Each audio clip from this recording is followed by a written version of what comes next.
Disclaimer, अस्वीकरण। यह video बच्चों के लिए है और YouTube के बच्चों के सामग्री नीतियों का पालन करता है। हमारे चैनल पर उम्र अनुकूल सामग्री को प्राथमिकता दी गई है जो छोटे दर्शकों के लिए सुरक्षित, मनोरंजनीय और शिक्षाप्रद होती है। माता पिता के मार्गदर्शन की सिफारिश की जाती है। एक गांव था जहां एक गरीब किसान रहता था। किसान का नाम मोहन था। उसकी मेहनत और ईमानदारी की चर्चा पूरे गांव में होती थी। मोहन के पास एक छोटा सा खेत था जिसमें वह फसल उगाता था। एक दिन मोहन ने सुना कि उसके गांव में एक संत आए हैं।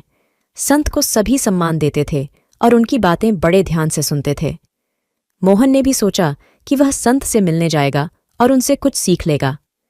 मोहन ने अगले दिन सुबह सुबह अपने खेत का काम जल्दी खत्म किया और संत के आश्रम की ओर चल पड़ा। रास्ते में उसने देखा कि एक बूढ़ी महिला भारी घड़ा पानी से भरा हुआ उठा नहीं पा रही थी। मोहन ने तुरंत उसकी मदद की और घड़ा उसके घर तक पहुंचा दिया। जब मोहन संत के पास पहुंचा तो संत ने उसे देखकर मुस्कुराते हुए कहा, तुमने आज बहुत पुण्य का काम किया है। क्या तुम मुझसे कुछ पूछना चाहते हो? महात्मा जी, मैं खुशहाल और संतुष्ट जीवन जीना चाहता हूँ। कृपया मुझे मार्गदर्शन दें। सुनो बेटा, खुशहाल जीवन का रहस्य है दूसरों की सेवा और सच्ची मेहनत। जैसे तुमने आज उस बूढ़ी महिला की मदद की, वैसे ही हमेशा जरूरतमंदों की सहायता करो। मोहन ने संत की बातों को ध्यान से सुना और अपने जीवन में अपनाने का निश्चय किया। वह हर रोज मेहनत करता और दूसरों की मदद भी करता।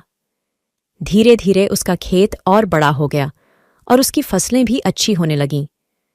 कुछ सालों बाद गांव में सूखा पड़ गया। सभी किसान परेशान थे, लेकिन मोहन ने अपने खेत से जो भी फसल मिली उसे गांव वालों के बीच बांट दिया। गांव वालों ने मोहन की तारीफ की और उसकी मदद से सभी का पेट भरने लगा। मोहन का जीवन अब खुशहाल था क्योंकि उसने संत की सिखाई बातों को अपने जीवन में उतारा था। गांव के लोग भी उसे आदर्श मानने लगे थे।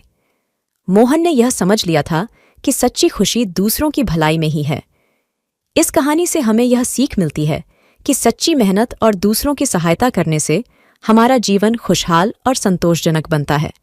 मोहन की तरह हमें भी हमेशा ईमानदारी और सेवा भाव से जीवन जीना चाहिए।